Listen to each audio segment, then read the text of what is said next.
we were getting ready to plan a big crusade up north in the Masaka district, and we were really excited about it. And we reached out to the neighborhood there, and it didn't have any born-again churches, so we decided to plant a church. And in the meantime, as people had gotten saved in these crusades and whatever, they wanted to go right into ministry, so we were really excited about having our Bible college started so we could train them. We just wanted to train up pastors that we could send out into these places where we plant churches.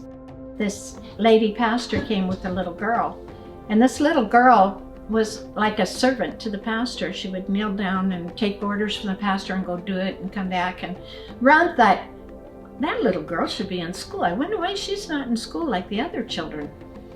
So he told Robert, he said, will you go and find out more about this little girl? We'd like to know why she isn't in school.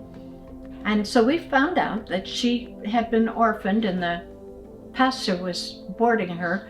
And the pastor had about 9 kids that she had picked up that had no family, and she was trying to feed them and help them.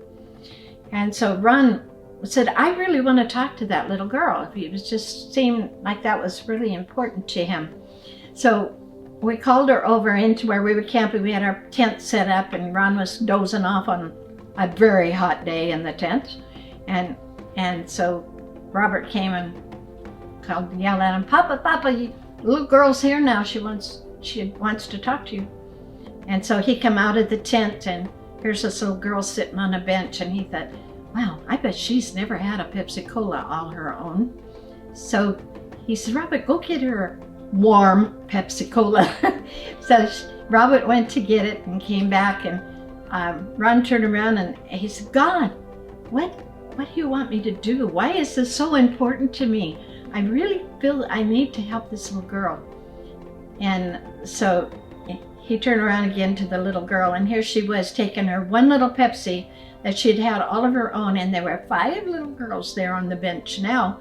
And she was taking her Pepsi from one to the other, sharing her only Pepsi.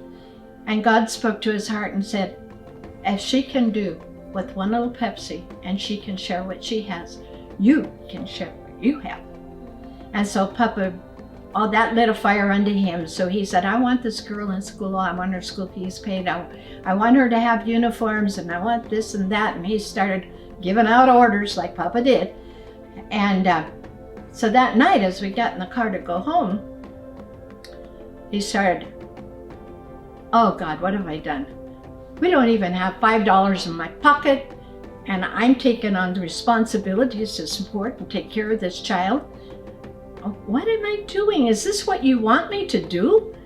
And we got back to the house, and at that time we had a fax machine to hear from home. We were so up to date now. And there was a letter that was already written and came in while we were gone that says, Ron, I've been thinking, there's a lot of orphans over there, and we should start taking care of the orphans. You find the orphans, and I'll talk to people in the States to drum up the support to take care of them. I said, thank you, God. You've answered before we've even got started.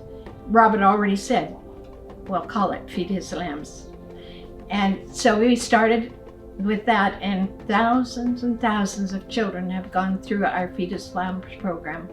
Just last April, 40 of them come to say thank you in a church service to me, and it just made me feel so wonderful for all the Americans that had come to our aid to help take care of these children.